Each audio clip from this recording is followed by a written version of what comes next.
¿Qué tal? ¿Cómo están? Bienvenidos a una nueva edición de Cartas sobre la Mesa, un programa de Infogate.cl que ya se transmite por 5 años consecutivos, semana a semana.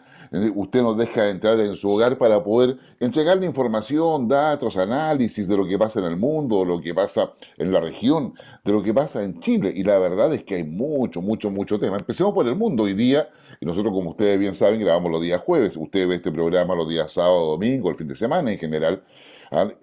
Y hoy día nos hemos encontrado con la noticia de que Boris Johnson ha renunciado a su cargo de primer ministro en Reino Unido. En la región todo marcha súper bien. Qué sé yo, don Pedro está esperando el 7 de agosto para poder asumir como presidente de Colombia. En Perú las condiciones no han cambiado mayormente, todavía se sigue especulando con una petición de vacancia para Pedro Castillo. En Chile estamos a la espera del 4 de septiembre, pero ya con una campaña yo ya en forma, desde de las posiciones ya conocidas. ¿Qué cosas tenemos en Chile? Tenemos el apruebo neto, apruebo porque apruebo, tenemos rechazo neto, rechazo porque rechazo, y luego tenemos el apruebo con reforma, que sé yo, que hay varias alternativas, y luego está el rechazo con alternativas, donde también hay varias posiciones. Entonces, ese es más o menos el cuadro. Y para conversar sobre eso, no solamente estamos con don Mario Stay, que se mueve por los intricados pasadizos subterráneos y nubes de la moneda. ¿Qué tal, Mario? ¿Cómo estás? Hola Guillermo, ¿cómo estás? Bueno, sí, efectivamente, hartas nubes, parece ya disco rayado, pero cada semana aparecen temas nuevos para la moneda, para el gobierno, para todo el equipo, respecto a lo que es su manejo del gobierno propiamente tal y el manejo de las crisis que están en este momento en varias partes ahí casi amenazando, o ya de hecho, o sea, ya se llegó al dólar a 1.000 pesos, que básicamente es lo más complejo por un tema de imagen, de prestigio para el gobierno en esta semana, sin contar también lo que es el inicio de la campaña para justamente el plebiscito de salida y temas internos de popularidad, de rumores que empiezan a crecer de a poquito de que quizás se está fraguando un cambio de gabinete con varias salidas que pueden ser interesantes, cosas que podemos conversar ahora o más adelante, pero que están marcando la pauta, la agenda de un gobierno donde Boris está apostando también por salir día a día a hacer actividades más o menos imprevistas para tratar de conectar con la gente, para tratar de mostrarse cercano a la ciudadanía, a sus votantes y también tratar de entregar cada vez que puede el mensaje respecto al tema de la convención y el tema del voto para el plebiscito de salida del próximo 4 de septiembre. Así es, la pregunta es, ¿acaso la empatía del presidente Boris es suficiente para generar comportamiento electoral? Digamos, a favor obviamente de la prueba. Pero tenemos dos grandes figuras que nos acompañan para analizar este otro tema. Está el tema de la democracia cristiana, que yo sé que a Jorge le encanta. Estamos hablando de Jorge Tarud, digamos, un diplomático, político, con una amplísima trayectoria en las lides políticas chilenas e internacionales, embajador en China, en Emiratos Árabes, pasando por Rusia, para qué hablar de Europa. Ningún recóndito lugar de este país le es desconocido a nuestro querido amigo Jorge Tarud. Jorge, un gran saludo para ti. Gracias, Guillermo, gracias por la invitación. Bueno, son momentos complejos que está viviendo nuestro país, por muchas razones. En primer lugar, esta crisis, que si bien es una crisis internacional, a nosotros nos está afectando con mayor fuerza por el hecho que hay incertidumbre interna, y eso es lo que está pasando. Que el dólar se haya ido a 1.000, que seamos la segunda economía del mundo con su moneda más devaluada, bueno, son claras señales, ¿no es cierto?, de que no hay confianza. ¿Eh? En consecuencia, son momentos muy complejos que estamos viviendo. Eh, y bueno, se habla de un eventual cambio de gabinete. Yo francamente no sé si eso va a cambiar mucho las cosas. Los cambios de gabinetes, claro, ayudan, puede ayudar 72 horas, una semana, pero eso yo creo que no va a cambiar mucho la situación. Y también depende quiénes sean designados ministros y Así ministras, pues, es. ¿ah? Porque, bueno, los errores han venido del propio gabinete del presidente Boris, está claro. Aquí lo comentamos en este mismo programa hace tiempo atrás, de que el que puso al gobierno a la par del plebiscito fue George Jackson, ¿no es cierto? Así es. Ahora, lo que yo no entiendo comunicacionalmente es que el presidente, ¿no es cierto?, se desligó del plebiscito diciendo que no hay que comparar, ¿no es cierto?, al gobierno con el plebiscito. Y posteriormente hace una cadena nacional, ¿no es cierto?, en donde se convierte en el fondo en el generalísimo del plebiscito, del apruebo. Entonces, me cuesta comprender, digamos, no sé, digamos, por qué actúan de esa forma, es un poco errática. ¿Ah? Entonces, aquí lo más importante en estos momentos es la crisis que tenemos ya y lo que se viene por delante, ¿no es cierto?, en términos de inflación. La inflación, ¿no es cierto?, es lo que más llega a los bolsillos de las personas más humildes y también le llega a la clase media, ¿no es cierto?, aquella clase media que se compró una propiedad, ¿no es cierto?, que la UF que va a llegar a 34.000 pesos. Bueno, ahí tenemos un problema muy serio y además que las arcas fiscales están bastante vacías. En segundo lugar, me extraña de una persona como Mario Marcel, que le reconozco todos sus méritos, de una persona realmente muy capaz, que en la mañana diga de que, bueno, lo del dólar, ¿no es cierto?, es un tema internacional, por lo tanto esto no se puede controlar desde acá, y resulta que a las 7 de la tarde emite un comunicado en que se van a quemar 5.000 millones de dólares. Que no entiendo, o sea, me descoloca una persona, ¿no es cierto?, tan seria como Mario Marcel. Bueno, está además los comentarios del ministro de Economía, ¿no es cierto?, que no importa que el dólar suba, ¿no es cierto?, porque los chilenos pagamos en pesos. Bueno, la mitad de los productos casi que consumimos vienen del extranjero y se pagan en pesos, empezando, ¿no es cierto?, por el precio de la benzina, que ya hoy jueves, ¿no es cierto?, subió 17 pesos y va a seguir subiendo.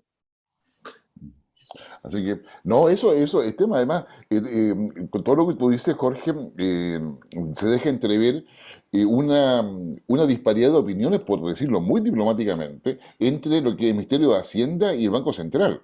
Rosana Silva no ha hablado el vicepresidente del Banco Central, y tampoco sus intervenciones han sido las más felices como para poder calmar y dar ese plano, esa base de confianza que se requiere. Entonces, acá hay un problema que es de opinión pública, sin lugar a dudas, pero también se está transformando en un problema mucho más complejo dentro del propio gobierno, de la estructura de la gestión política presidencial. Ahí hay un tema que creo que vamos a tener que abordarlo.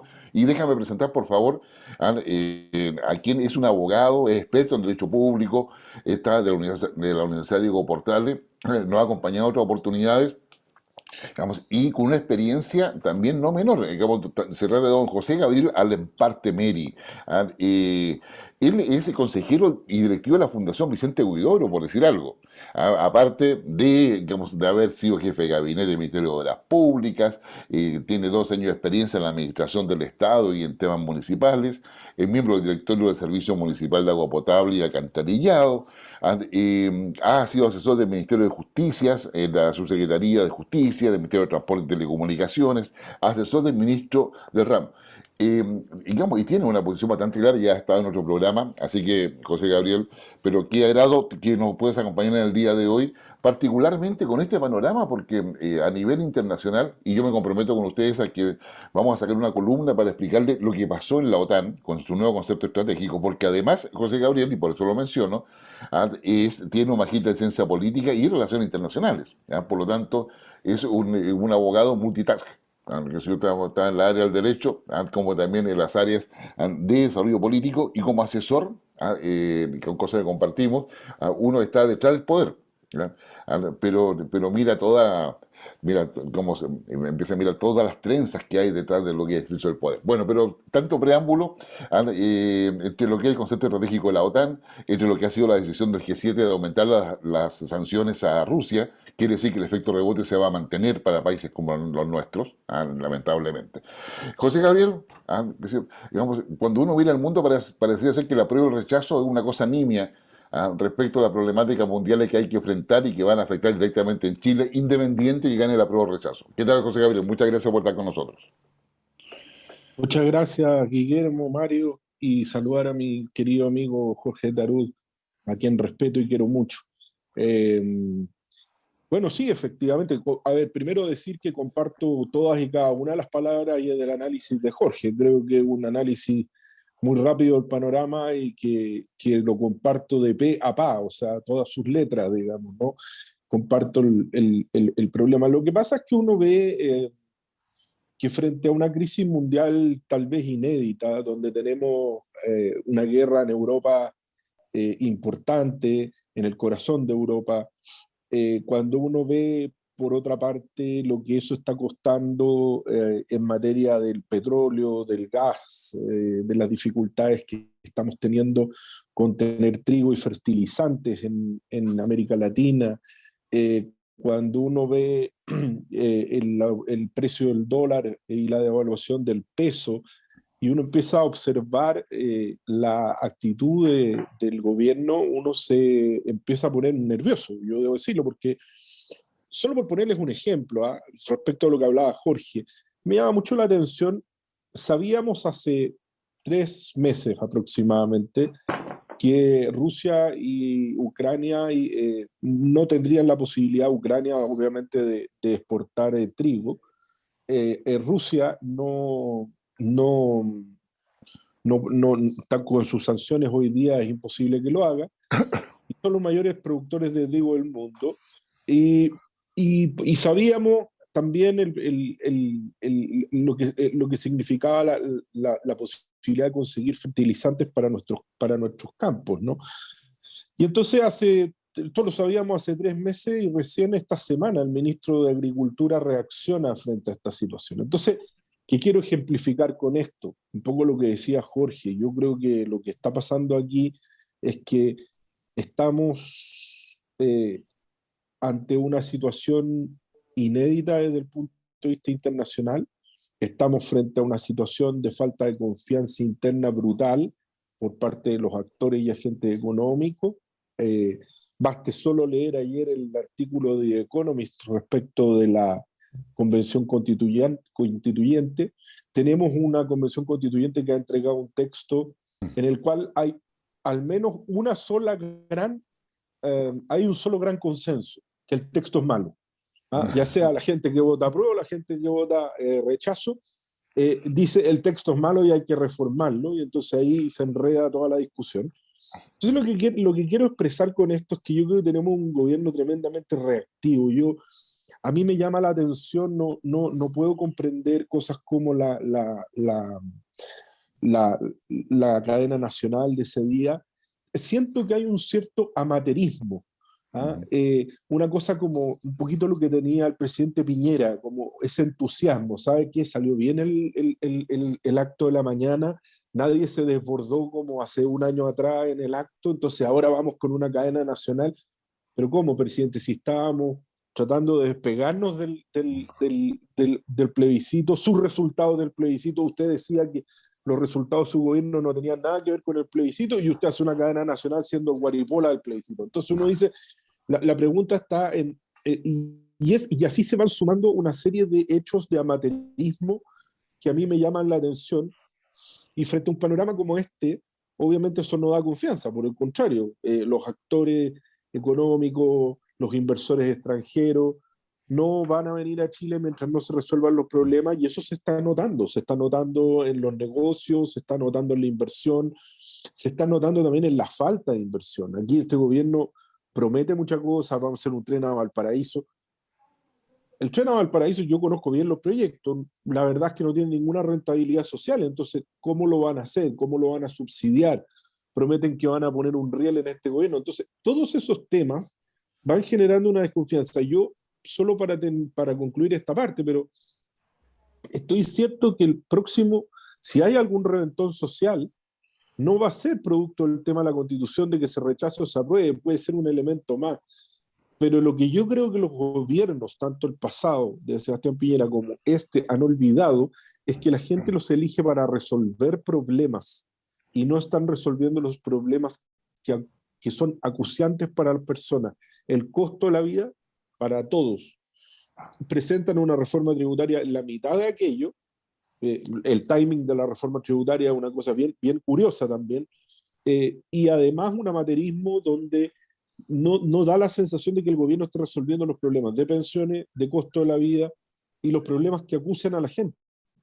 Y entonces dejamos esta idea de la Constitución como el parche para resolver todos los problemas, y resulta que si se aprueba la Constitución, al día siguiente los campesinos pasan ya no a tener derechos de aprovechamiento de agua, la gente que ocupa el agua, estoy hablando de los pequeños campesinos, sino que va a pasar a tener autorizaciones administrativas, lo que va a significar menos. Entonces vamos a tener un reventón que va a tener múltiples factores y no va a ser la Constitución, porque lamentablemente creo que tenemos todavía una clase política que es binaria para entender los problemas, no los está viendo en su conjunto, lamentablemente.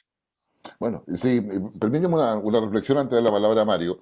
Yo concuerdo con todo ello y permíteme ponerme un poco más como parte del panel. ¿Y qué pasa si en realidad esa es la estrategia? Es decir, la estrategia es no hacer nada, esperando que gane la prueba el 4 de septiembre para luego desplegar completamente el verdadero plan de gobierno. No sé, ¿qué pasa si ese es el juego finalmente? O sea, porque podrán ser amateur, podrán hacer muchas cosas, pero o sea, si realmente son amateur, o sea, la verdad que estamos en el peor de los mundos. Pero si, dada la experiencia que unos tienen ahí, porque estamos hablando de personas que tienen al menos un periodo parlamentario, el caso de Boris, el caso de Jackson, el caso de Camila Vallejos, es decir, hay varios que tienen algo de experiencia. Muchos tienen muchos estudios, pero nada de experiencia. Entonces, ahí hay todo un tema. Entonces, yo creo que también cabe colocarse en la idea, ya, esto es un gobierno reactivo, ¿y qué pasa si lo reactivo realmente es parte de lo que se quiere mostrar y lo que se quiere hacer? Porque la única solución sería el 4 de septiembre que se gane la prueba. Don Mario está ahí, tiene la bala, como dirían en el campo. Gracias, Guillermo. Mira, justamente en ese sentido lo que tú comentas, vas a por una parte de ser reactivo, básicamente esperar el escenario, esperar qué vamos a hacer después del 4 de septiembre. Y en ese sentido el gobierno ha entrado en una línea bastante compleja y bastante peligrosa, justamente de tratar de evitar ponerse en el escenario post 4 de septiembre, dependiendo de quién gane. Y no solo dependiendo de quién gane, sino por qué porcentaje gane la opción triunfadora. No es lo mismo que gane el rechazo que el apruebo. Claramente el escenario para el gobierno sería catastrofista, para el oficialismo en general, porque tienen que armar todo un nuevo entramado en el cual no han querido profundizar.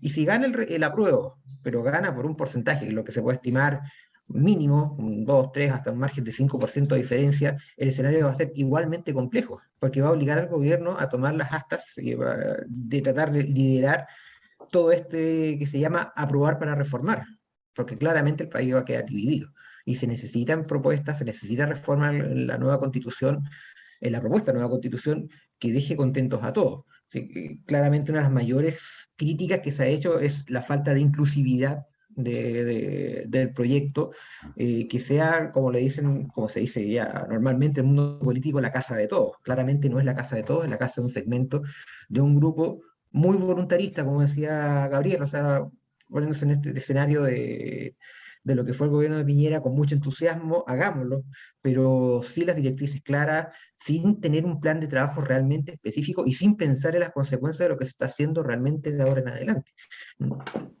Ya dicho eso, y poniendo este escenario ya para tratar de ver un poco más lo que es la convención, me gustaría preguntarle a Jorge y a Gabriel un poco, quizás desmenuzar un poco lo que fueron las críticas de The Economist.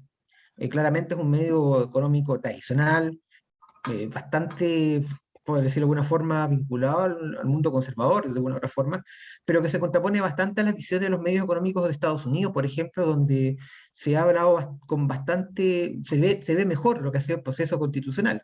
Sin embargo, The Economist, que tiene una tradición, que tiene un perfil y que ha estado siempre con un ojo puesto en Chile a lo largo de las décadas, hace un escenario, un análisis bastante más pesimista de la situación. Habla de una inseguridad laboral prohibida, habla de lenguaje originalmente confuso, habla de que, por ejemplo, compensación de tierras expropiadas por el gobierno determina el Congreso en el mercado, la prohibición de especulación de propiedad, prohibición de educación con fines de lucro, mandatos sin explicaciones claras como promover la herencia culinaria, reconocer espiritualidad del ser humano, derecho a los deportes, educación basada en empatía con los animales, la eliminación del balance de poder entre Corte Suprema, Ejecutivo, con varios poderes y organismos con los cuales Chile ha funcionado de una u otra forma bastante bien en las últimas décadas, más allá de las críticas que uno pueda tener respecto a la Constitución de 1980. Entonces, me gustaría ver justamente cómo ven ese escenario, cómo este análisis internacional que se está viendo respecto a lo que significa la propuesta de nueva Constitución para el país. O sea, fuera justamente el análisis interno de lo que nosotros pensamos acá en Chile, que de repente a veces nos encerramos un poco en nuestras posturas, pero desde afuera se hace con bastante más claridad, sí, de una u otra forma, cómo nos contamina a todos nosotros el escenario político actual, cómo ven justamente esas críticas, cómo ven efectivamente que son reales o son quizás un poco más exageradas en la visión de algunos, cómo ven justamente ese escenario y cómo poder presentar un nuevo escenario que permita a nivel internacional poder captar nuevamente confianza en el país, quizás ya pensando en una opción rechazo y ver cómo vamos a resolver el tema constitucional que de una u otra forma la ciudadanía ya resolvió que quiere una nueva constitución. El tema es qué tipo de constitución, y claramente lo que están arrojando las últimas encuestas está diciendo que por lo menos la propuesta actual de constitución no es la que la ciudadanía mayoritariamente quiere. Ujú. Jorge, Gabriel. Mira, varias cosas con respecto a The Economist. Ese es un claro mensaje del empresariado internacional para que se reciba en Chile. No seamos inocentes. Está bien, el presidente fue recibido en Canadá por los empresarios, lo aplaudieron de pie. Claro, la costó allí, ¿no es cierto? Pero otra cosa es que no estén preocupados. Y este es un mensaje, pero potente y clarísimo que envió la revista, ¿no es cierto? Ahora eso no va a incidir en nada, digamos, aquí en Chile, en lo que es el voto popular. Por otra parte, lo hemos conversado anteriormente, como ustedes saben, tenemos, ¿no es cierto?, el acuerdo con la Unión Europea de renovar, ¿no es cierto?, la asociación política y económica, porque no es solo un TLC, es por algo que los parlamentos chilenos y el Europarlamento se reúnen 2 veces al año, con agenda abierta, es un acuerdo macizo. Bueno, el subsecretario dijo que lo va a revisar y va a ser una consulta pública. Bueno, realmente es preocupante esa actitud, muy, muy preocupante. El señor subsecretario no sabe lo que nos costó comenzar una negociación con la Unión Europea, porque Francia nos vetaba. Ellos nos decían, señores, ustedes quieren negociar con Europa, entren a Mercosur de pleno. Y si no, no. ¿Qué pasa? Que para Europa éramos un mercado muy pequeño. Bueno, afortunadamente, Francia cambió de opinión. Estuvo Alain Juppé aquí en Chile. Me acuerdo que almorzamos con José Miguel Insulza, que era el canciller, y lo convencimos que era un error de Francia, porque Chile es partidario del libre comercio y no de una unión aduanera, la que todavía no tiene un acuerdo con la Unión Europea, pues. Entonces, se está dando gustitos. Estos gustitos, mire, yo tengo muchos lazos con la Unión Europea. Yo presidí la primera delegación parlamentaria al Parlamento Europeo. Presidí la comisión especial que estudió, ¿no es cierto?, y aprobó el primer gran acuerdo que tuvo Chile, que fue ese. Después vino Estados Unidos. Entonces, realmente uno no entiende que no conozcan la historia de lo que hemos hecho antes y lo que nos ha costado hacerlo. Entonces dicen, vamos a abrirlo. ¿Qué le van a decir los europeos? Bueno, tenemos que consultarle a los 27. Se puede demorar 3 años, 4 años. Por favor. O sea, cuando estamos viendo y todos los organismos internacionales nos dicen que el próximo año podemos crecer 0, crecimiento negativo, por favor, yo no entiendo que dilaten, ¿no es cierto?, este tipo de acuerdos. Entonces, hay mucho voluntarismo, ¿ya? No reconocen la historia para atrás. Y eso es preocupante realmente en lo que es nuestra política exterior. Está muy bien preocuparse de los océanos, ¿no es cierto?, de los derechos humanos, pero no los derechos humanos con Nicaragua nomás. Hablemos también de Cuba, pero Cuba acaba de encarcelar, ¿no es cierto?, a gente por protestar, le dieron hasta 30 años. Hay silencio en eso. Bueno, no se puede tener una política exterior así. ¿Ya? Seamos claros, están los intereses del país primero y no para que hayan personas que se den gustitos con los intereses nacionales. De acuerdo. José Gabriel. Comparto plenamente con Jorge. Me parece que vamos dos periodos presidenciales con muy mala política exterior. El de Piñera sin una línea, en particular respecto al tema de la negociación con la Unión Europea, 2004. No Jorge, 2004 partió la negociación.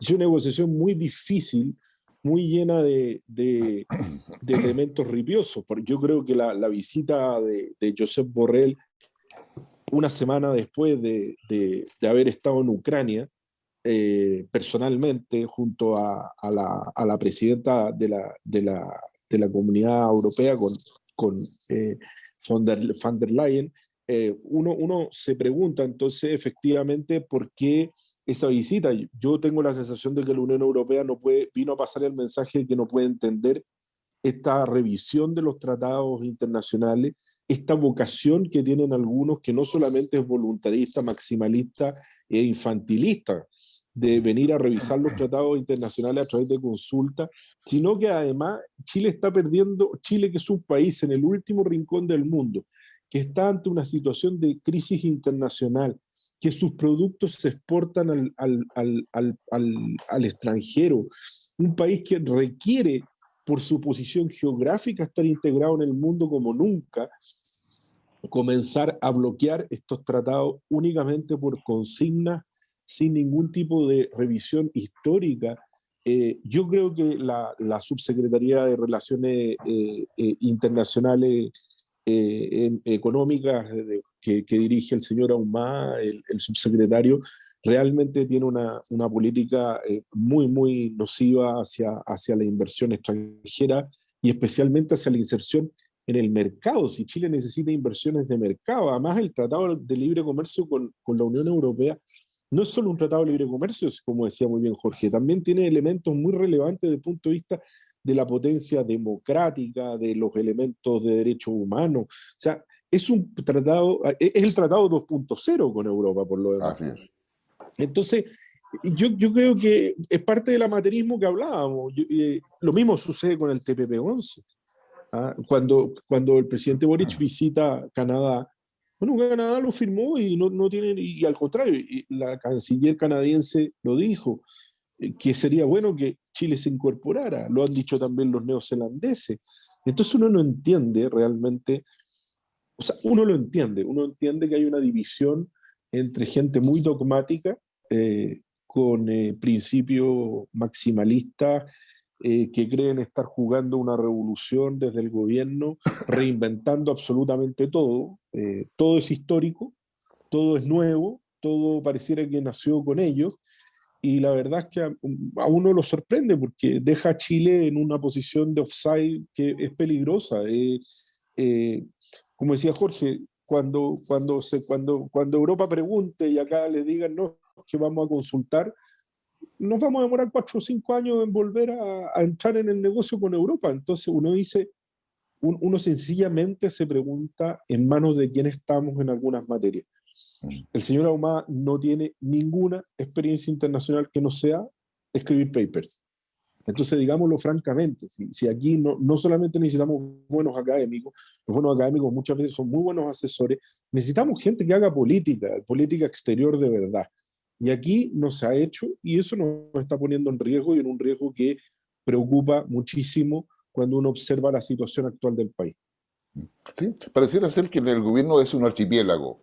Cada ministerio es una isla que va reaccionando, va actuando, pero no hay un hilo conductor que sea lo suficientemente sólido que piense los intereses de Chile en lo que es el mediano y largo plazo. Es decir, y hoy día, digámoslo, a nivel mundial se está jugando el futuro del mundo, o sea, porque va a haber un cambio en las relaciones de poder, y por tanto las relaciones comerciales.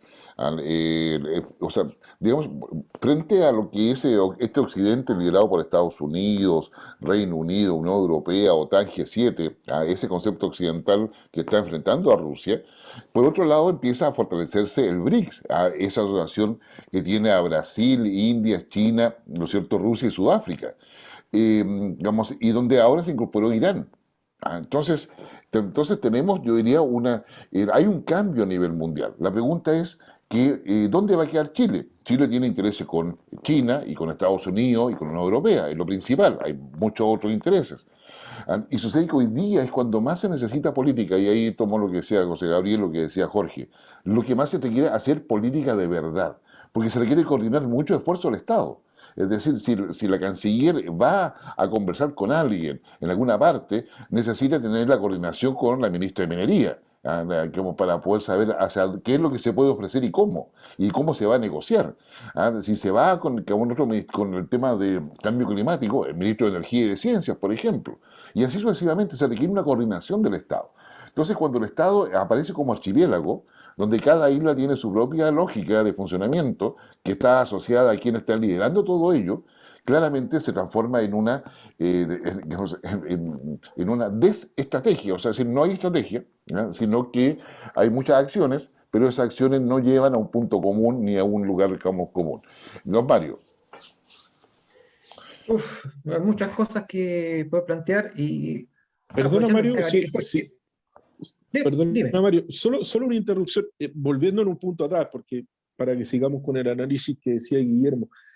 The Economist, de algo que tú dijiste, The Economist es una revista fundada en el siglo XIX en Inglaterra, de talante más bien liberal, Así es. liberal en todas las materias. No es una revista conservadora, por el contrario, es muy liberal.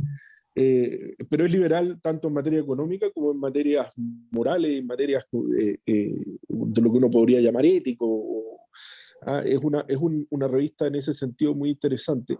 Pero hace rato, no en este artículo, sino hace un par de números atrás, ya venía advirtiendo el problema del decaimiento de la democracia en América Latina.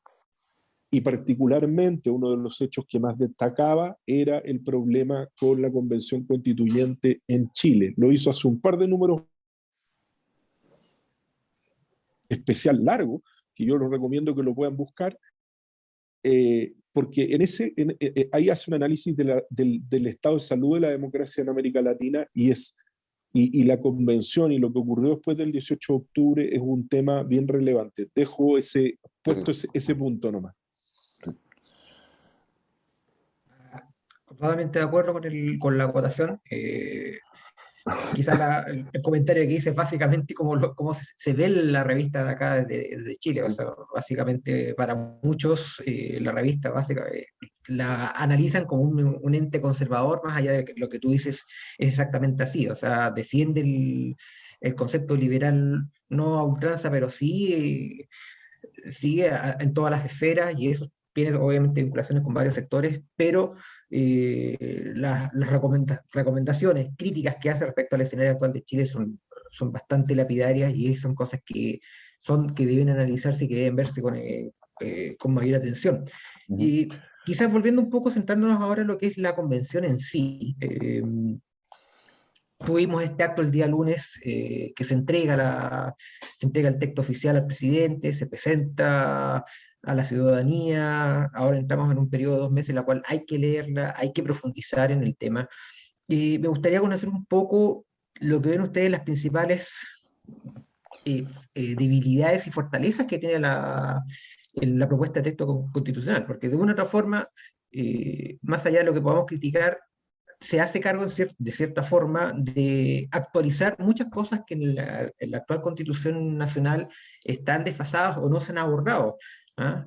Mismas que por lo mismo también implica críticas injustas a la actual Constitución porque se dice que no toma, por ejemplo, no toma ciertos derechos que claramente cuando se escribió la Constitución o cuando se hizo las grandes reformas del año 89 y la del presidente Lago el año 2006, no eran temas que quizás estuvieran en primera línea, temas ambientales, temas de derechos específicos, etc.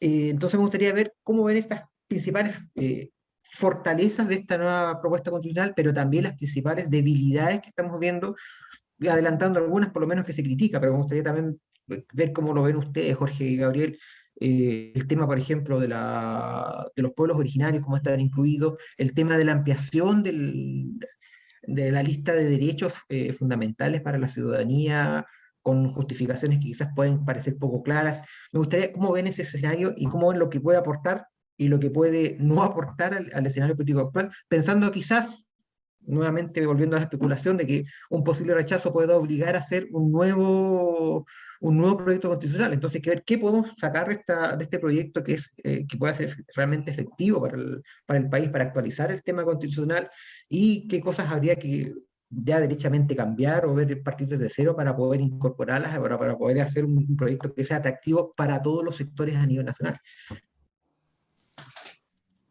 Bueno, mira, yo he seguido muy de cerca, ¿no es cierto?, todo este proceso. Me leí los 499 artículos del borrador primero y los 388 del texto constitucional propuesto. Y entre paréntesis, cuando yo veo a algunos políticos opinando, yo creo que no se la han leído, francamente, no han leído el texto. Lo que es grave, porque opinan por titulares que ven en la prensa, no se han leído la Constitución, lo que me parece gravísimo. En primer lugar, es poco lo que tengo que destacar de este texto. Yo lo revisé entero, artículo por artículo que me preocuparon, digamos, como el 34, con los autogobiernos, ¿no es cierto? Bueno, el 51. El propio presidente lo dijo, dijo, pasamos de la vivienda de propiedad a la vivienda digna, y habla del goce, ¿no es cierto? Habla de la tenencia, no habla de la propiedad, ojo. Eso me preocupa mucho, y vemos que ya el ministerio está pensando en construir casas para arrendar a justo precio. Entonces las personas ya no van a ser propietarias.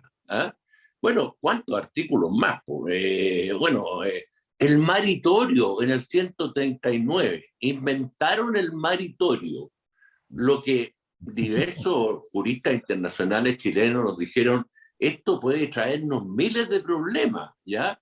No importa, lo pusieron igual. Bueno, el 187 con la, autoridad autónoma, autonomía política, ¿no es cierto?, financiera. El 191.2, ¿no es cierto?, con el consentimiento indígena. Mire, realmente es preocupante este texto, muy preocupante. Y yo estoy realmente enojado, porque todos los que estuvimos con el apruebo, pensamos que tendríamos un buen texto constitucional y que no sea dirigido por cabezas calientes, pues.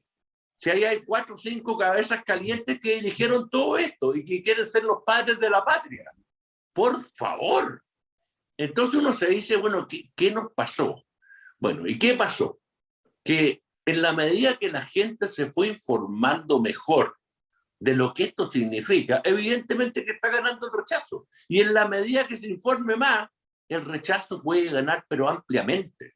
Ya no solo por la conducta realmente vergonzosa de varios convencionales, pero una vergüenza realmente. O sea, no voy a decir un circo porque yo respeto los circos y hay circos que son muy buenos, pero esto ya se pasó.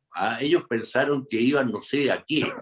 Una constitución política es algo muy serio, ¿ya? Y que no puede ser con respecto a un gobierno. Tiene que ser, ¿no es cierto?, por los próximos 40, 50 años de una constitución política. Entonces es muy preocupante esta situación. Yo sinceramente creo que va a ganar el rechazo. Yo creo que va a ganar el rechazo. Yo creo que va a primar el sentido común. Que los partidos se definan. Ayer se definió la DC. Yo creo que da lo mismo, francamente, porque hoy en día, lamentablemente, porque los partidos políticos son esenciales en una democracia, esenciales, pero están tan disminuidos y tan desprestigiados ante la ciudadanía, que aquí va a ser el ciudadano, un 96% de las chilenas y chilenos son independientes, que van a juzgar. Lo que yo sí espero es que la gente se informe, no solamente por la franja, que va a tener los cantos bonitos del rechazo, los cantos bonitos del apruebo, van a salir artistas por acá, no van a explicar nada en la franja de lo que significa realmente esta constitución. ¿Ya? Y eso es preocupante también. Van a hacer eslogan, van a hacer cuñas, ¿no es cierto? Entonces, lo que tiene que hacer la gente, por último, que no se la lea entera, pero las partes más fundamentales que le interesen, que vaya al texto constitucional, que lo lea, que lo estudie. Yo sé que hay cosas a veces que son muy jurídicas, que cuesta a veces entenderlas, digamos, pero por favor que voten informados. Yo creo que eso es lo más importante. Estamos viviendo un periodo muy crítico en nuestro país, un gobierno que hasta el momento no atina, y que es errático en sus decisiones. Entonces, bueno, todo esto se va mezclando y va generando un clima, ¿no es cierto?, muy negativo para el país. Sí, no, definitivamente. José Gabriel. Comparto plenamente la indignación de Jorge, particularmente la indignación por todo lo que señaló del proceso. Los que defendimos el apruebo, como yo, como Jorge, con entusiasmo, y que peleamos toda la vida por tener una constitución bien hecha, una constitución moderna, una constitución como la española, una constitución como la alemana, una constitución que nos llevara a tener una democracia robusta, firme.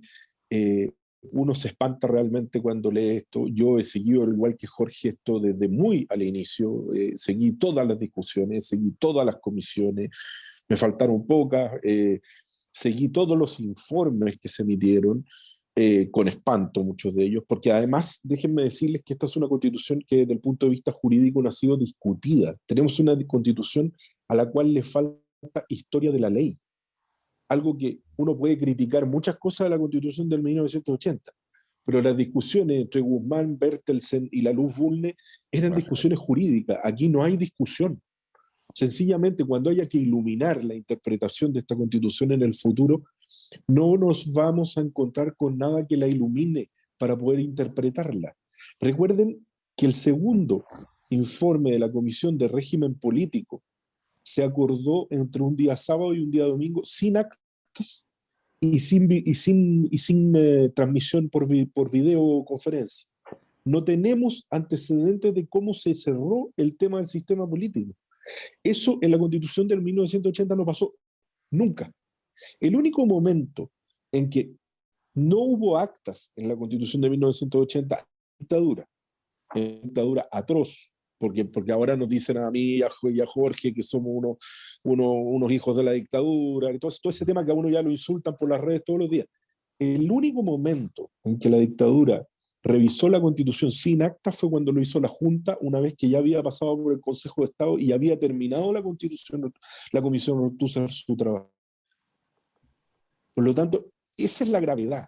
¿Ya? Lo primero que yo detecto. Lo segundo, yo me leí evidentemente los 499 artículos primeros del borrador, los 388 del texto final, y yo he estudiado el tema a fondo y déjenme decirles que yo veo peligros gravísimos. En primer lugar, veo un primer capítulo bastante bien redactado en algunas cosas que quedaron bastante bien. No veo ahí grandes temas. Veo que se resuelve bien, por ejemplo, el tema de la supremacía constitucional, se resuelve bien también la integración de los tratados internacionales de derechos humanos en la legislación chilena. Creo que ahí hay una buena manera de resolver esos temas.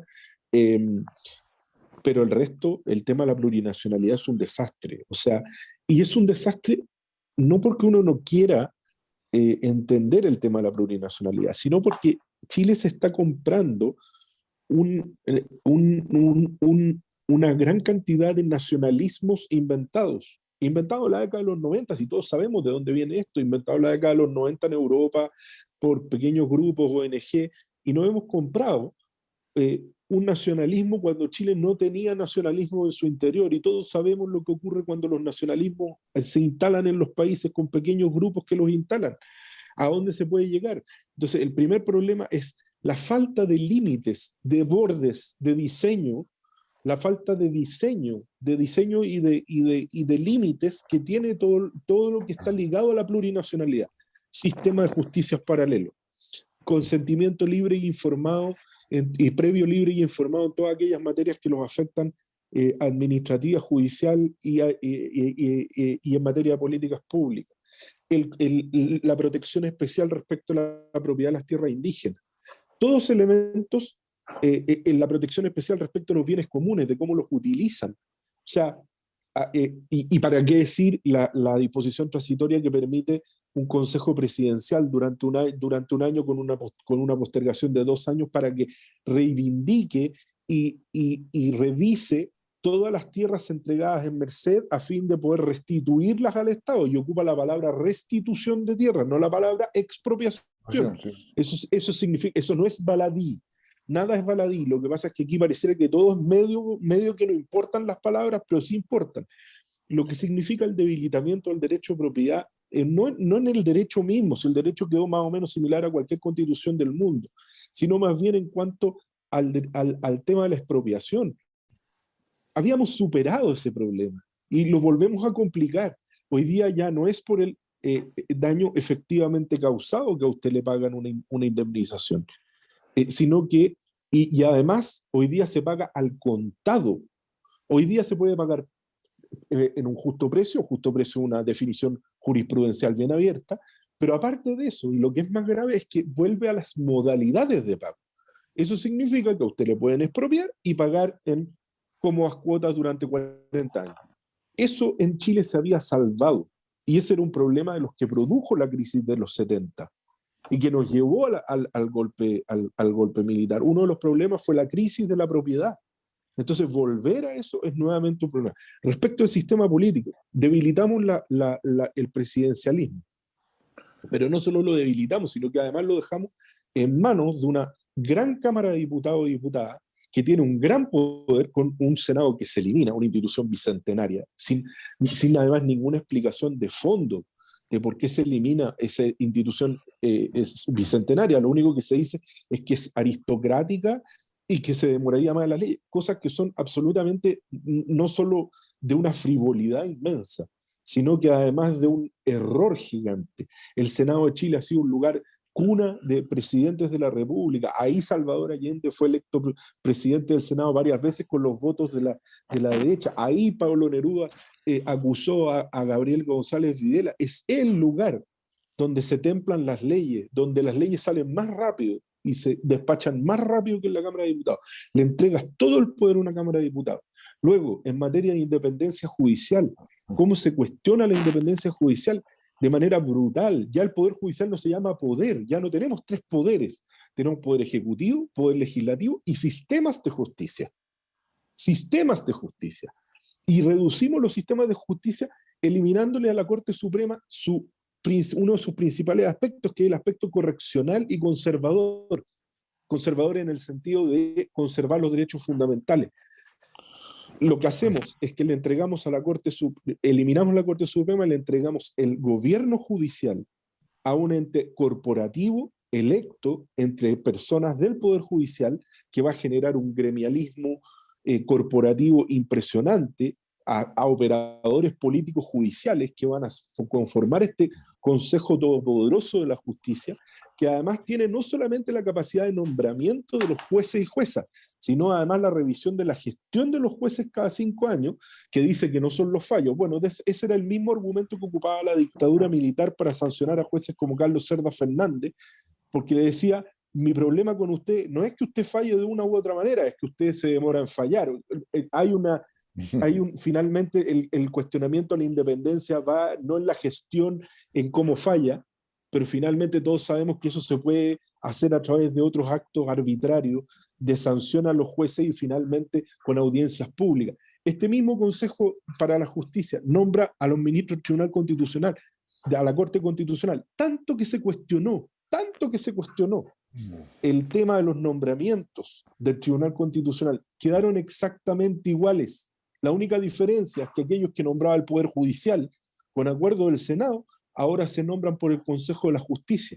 Entonces, el Consejo de la Justicia gobierna todos los nombramientos del Poder Judicial, los nombramientos del Poder Judicial paralelo o de los sistemas de justicia paralelo indígena, la justicia electoral. Ustedes se dan cuenta lo grave que es eso. Hoy día la Corte Suprema tiene nombramiento de 2 jueces, de 3 jueces en la justicia electoral. Hoy día esos 3 van a pasar a ser nombrados por el Consejo de Justicia. Hoy día el Senado y la Cámara de Diputados también tienen la posibilidad de nombrar a un ex presidente o vicepresidente de la Corte en la justicia electoral. ¿Ustedes se dan cuenta lo que puede significar para la intervención de la justicia electoral? No pensemos en este gobierno, no pensemos en el próximo, pensemos en 7 más. Y así sucesivamente. El tema de la reforma a la Constitución. La reforma a la Constitución ha quedado con cerrojos clarísimos, 4/7, más plebiscito, o si no 2/3 de los parlamentarios de aquí al 2026. Más la consulta indígena, que nadie sabe cómo se aplica. Porque salió un buen reportaje la otra vez en la segunda, Javier Couso, que ha sido un defensor de la apruebo, mire, sabe que este va a tener que ser el tema de si se aplica o no la consulta indígena ante la reforma de la Constitución. Este va a ser un tema que va a tener que resolver la Corte Constitucional. Entonces uno se empieza a dar cuenta que aquí hay un error grande, aquí hay un error, dejar el sistema electoral en manos de leyes simples, bajar el quórum de las leyes a quórum de leyes simples, que pues pueden cambiar con mayoría de senadores y diputados presentes en una sala. Son elementos gravísimos. La vuelta a la iniciativa de mociones parlamentarias con iniciativa de gasto, que ponen al presidente contra la pistola al pecho porque se pueden tramitar completas y al final el presidente tiene que dar o no dar su apoyo para que se aprueben en el Congreso. ¿Qué presidente va a poder resistir que a lo menos 155 diputados y diputadas, porque pueden ser a lo menos 155, podemos llegar a tener una asamblea más larga, porque eso lo tiene que determinar la ley, y entonces podemos tener una asamblea más grande, y finalmente vamos a tener ahí un problema. Nuevamente volvemos a las leyes de iniciativa de gasto, algo que el presidente Frei Montalva el año 1970 había combatido. Entonces yo anoche, cuando veo a la democracia cristiana haciendo lo que hizo, que la verdad la democracia cristiana hoy día, yo fui demócrata cristiano, administra únicamente una marca, porque no es más que eso, digámoslo. Esto fue una junta con 300 personas más arreglada que cumpleaños cabro chico, y perdonen que use la expresión, pero finalmente lo que se buscaba era buscar el apruebo. Si esto se hubiese consultado la base demócrata cristiana, yo las conozco, están prácticamente todas por el rechazo. Pero aquí no ha primado el sentido común y tenemos una constitución que nos puede exponer a todo lo que he dicho. Y todo lo que he dicho a mí me parece que es sumamente grave, porque pone en juicio una democracia moderna y una democracia, y por eso The Economist finalmente termina dando el mensaje que da. Ese es el resumen que yo haría respecto del tema constitucional. No. Oye, muchas gracias, José Gabriel. La verdad que bueno, el tema lo vamos a seguir conversando. Pero quiero llevarlo a los dos con su experiencia, que se dio al día 5 de septiembre. O sea, porque ahora entramos a una polarización que espero no sea tan profunda, aunque ya se vislumbra que está instalada. Digamos, y cuando hablo de polarización, digamos, me estoy refiriendo a que esta polarización es real cuando empieza a dividir a los círculos cercanos de uno. Es decir, o sea, ya tú llegas a una sala, una reunión, no sé, no hablemos de apruebo o rechazo porque si no vamos a pelear. Ya cuando eso sucede, ya es preocupante, porque quiere decir que tenemos una polarización real. Pero aparte de eso, lo decía el 5 de septiembre porque finalmente hoy día gane el apruebo, gane el rechazo, le va a corresponder al Congreso, a esta Cámara de Diputados y a este Senado, ver cómo diablo implementa digamos, la Constitución, o cómo diablos gestiona y maneja el rechazo. Ahora, yo quiero ir a una cosa ahí.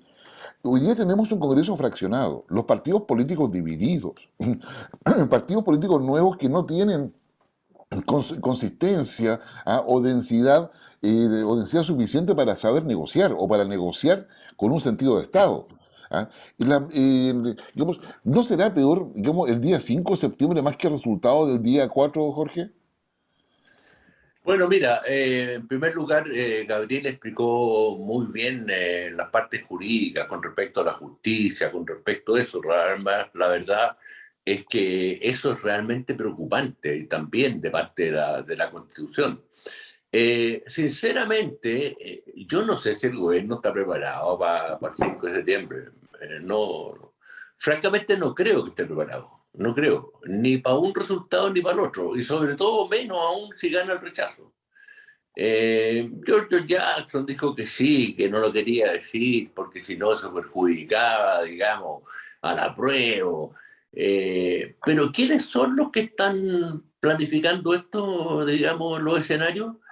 ¿Qué ministros están a cargo de esto?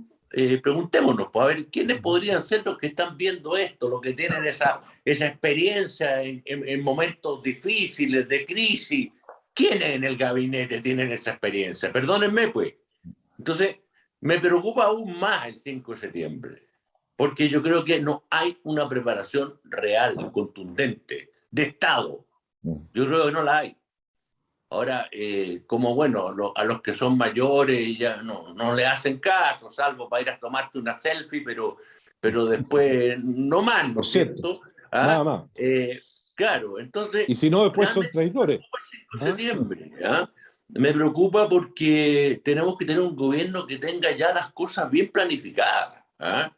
E incluso más, como se hace siempre, conversada con todos los sectores, ¿no es cierto? Y yo creo que eso no lo han hecho, no lo han hecho, ¿ah?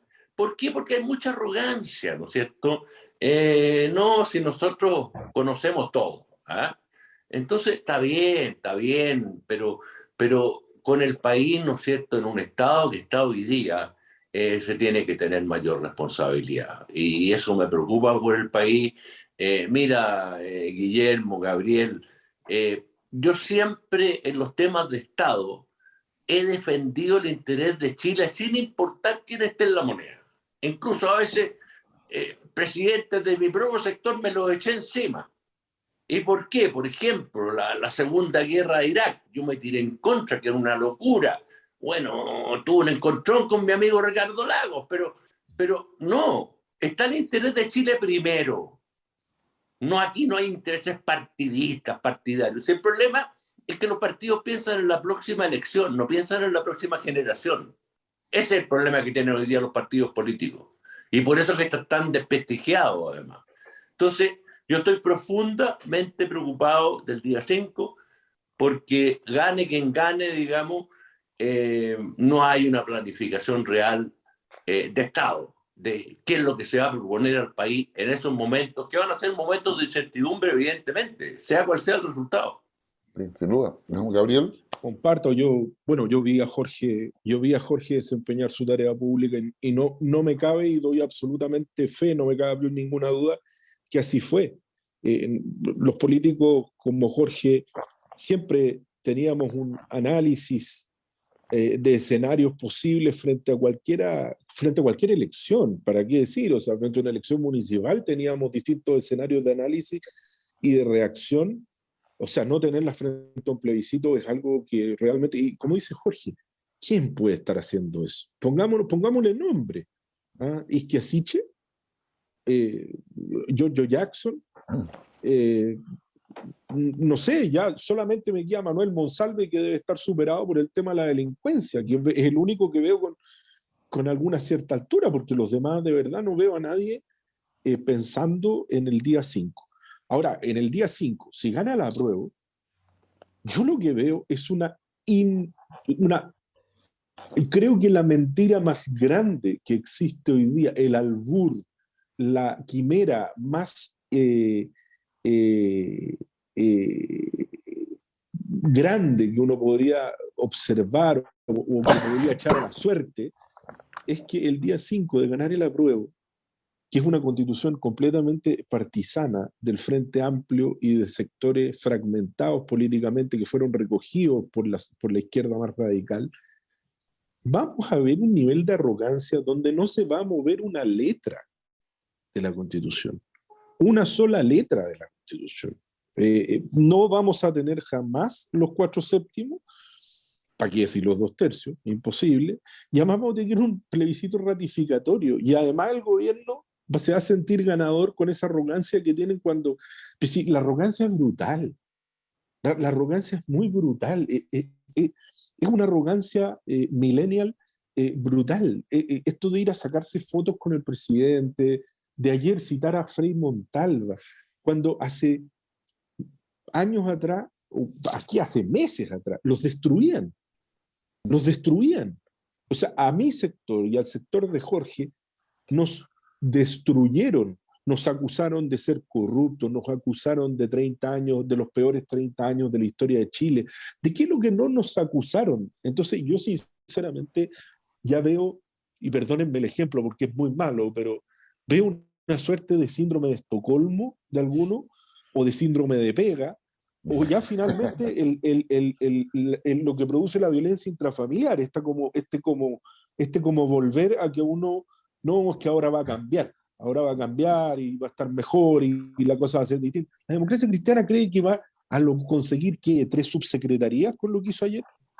Y si consigue 3 subsecretarías, ¿cree que a alguien le va a importar la democracia cristiana? Entonces, todo lo convierten en una suerte de intercambio para la próxima junta, ni siquiera ya para la próxima elección o para el próximo Consejo General. Entonces, finalmente, lo que ocurre es lo que nos está pasando. Y el 5 de septiembre, si gana la apruebo, vamos a ver ni un movimiento. El aprobar para reformar, el aprobar para mejorar. ¿Mejorar qué? Yo invito a la gente del campo, a los pequeños agricultores, a aquellos que usan el agua para regar y que tienen 2, 3, 4 litros por segundo en materia de derechos de agua, que pesquen el texto y lean la disposición transitoria que se refiere a cómo sus derechos de aprovechamiento van a pasar a ser meros permisos administrativos. El día que entre en vigor en la Constitución, eso es un Transantiago, peor que un Transantiago. Vamos a tener al campo de Chile levantado completo. Yo le digo a la gente que trabaja al borde costero, los pesqueros artesanales, que observen cómo se trata el borde costero y la explotación de sus recursos a la luz de lo que ellos conocen muy bien, lo que se llama la ley Lafkenche, que no ha permitido el desarrollo del borde costero precisamente por más de 4 millones de hectáreas solicitadas por pueblos indígenas para utilizarlos de acuerdo a su cosmovisión, donde los pescadores artesanales en la zona macrosur austral no pueden entrar. 4 millones de hectáreas utilizadas por la ley Lafkenche, eso se va a multiplicar por 1000. Entonces, cuando tenemos estos elementos, uno ve una frivolidad total. Y yo creo que hay 2 cosas que son los peores pecados de la política. Y quizás Jorge podrá agregar más, pero creo que los peores